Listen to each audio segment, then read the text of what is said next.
आज हम लोग जम्मू कश्मीर और लद्दाख हाई कोर्ट के एक महत्वपूर्ण फैसले पर बात करेंगे।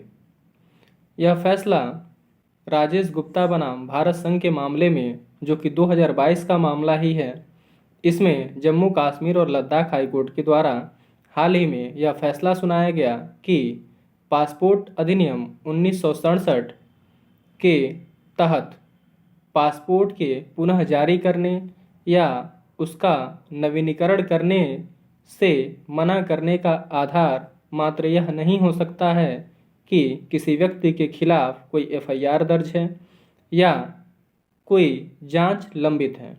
अर्थात यह फैसला माननीय उच्च न्यायालय जम्मू कश्मीर और लद्दाख हाई कोर्ट की ओर से दिया गया, जिसमें यह कहा गया कि मात्र इस आधार पर कि जहां किसी व्यक्ति के खिलाफ कोई प्राथमिकी दर्ज है, एफआईआर दर्ज है या उसके खिलाफ कोई जांच लंबित है, सिर्फ इन आधारों पर उस व्यक्ति के पासपोर्ट के नवीनीकरण को रोका नहीं जा सकता। इस मामले में याचिकाकर्ता ने पासपोर्ट के नवीनीकरण के लिए आवेदन किया था 20 दिसंबर 2021 को, जिसका पासपोर्ट का जो समयावधि था वह 2022 में समाप्त हो रहा था। 19 नवंबर 2022 को समाप्त हो रहा था। काफ़ी समय बीत जाने के बाद भी पासपोर्ट कार्यालय की तरफ से उसके आवेदन की स्थिति के बारे में कोई जानकारी नहीं दी गई। तत्पश्चात उस याचिकाकर्ता ने आवेदन की स्थिति जानने के लिए आरटीआई दायर किया था। अब आरटीआई दायर करने के बाद पासपोर्ट कार्यालय की तरफ से उसको जानकारी दी गई कि आपके खिलाफ प्राथमिकी दर्ज है।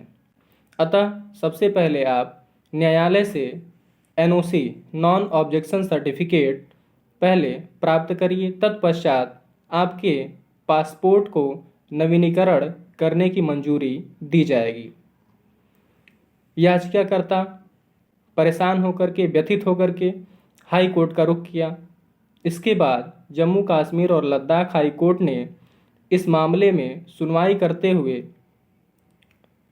यह अपना फैसला दिया, या फिर यूं कहिए कि उसने टिप्पणी किया कि मात्र किसी व्यक्ति के विरुद्ध यदि प्राथमिकी दर्ज है, एफआईआर दर्ज है, किंतु उस मामले में आईओ ने अभी चार्जशीट पेश नहीं की है या फिर न्यायालय ने स्वतः संज्ञान नहीं लिया है, तो इस प्रकार इसे यह नहीं कहा जा सकता कि उस व्यक्ति के विरुद्ध कोई मामला न्यायालय में लंबित है। अर्थात सिर्फ एफआईआर दर्ज होने के आधार पर कोई यह नहीं कह सकता कि उस व्यक्ति के विरुद्ध कोई मामला, कोई मुकदमा न्यायालय में लंबित है।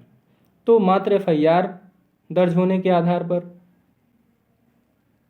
किसी व्यक्ति के पासपोर्ट के नवीनीकरण को नहीं रोका जा सकता।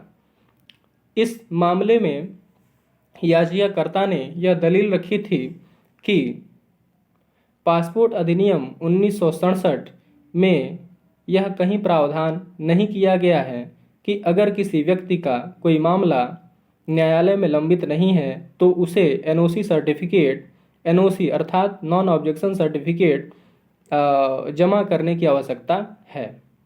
तो इस आधार पर माननीय उच्च न्यायालय ने यह निर्णय दिया, यह टिप्पणी की कि जब मात्र एफआईआर ही दर्ज है और अभी आईओ ने उसके विरुद्ध कोई भी चार्जशीट पेश नहीं की है और न ही न्यायालय ने कोई संज्ञान लिया है, तो मात्र एफआईआर दर्ज होने के आधार पर यह नहीं कहा जा सकता कि उस व्यक्ति के विरुद्ध कोई मामला न्यायालय में लंबित है।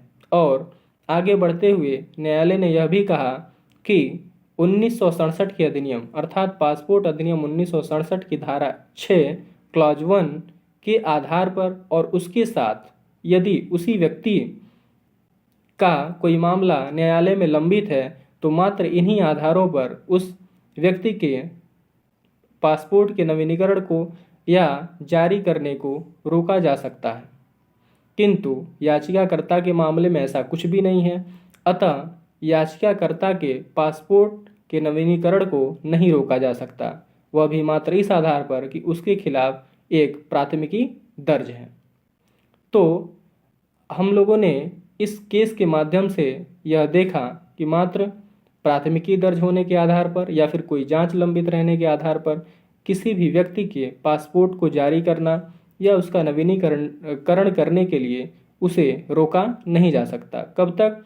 जब तक कि उसका कोई मामला न्यायालय में लंबित ना हो, तभी उसे एनओसी सर्टिफिकेट की आवश्यकता पड़ेगी, अन्यथा उसे एनओसी सर्टिफिकेट जमा करने की आवश्यकता नहीं है। धन्यवाद।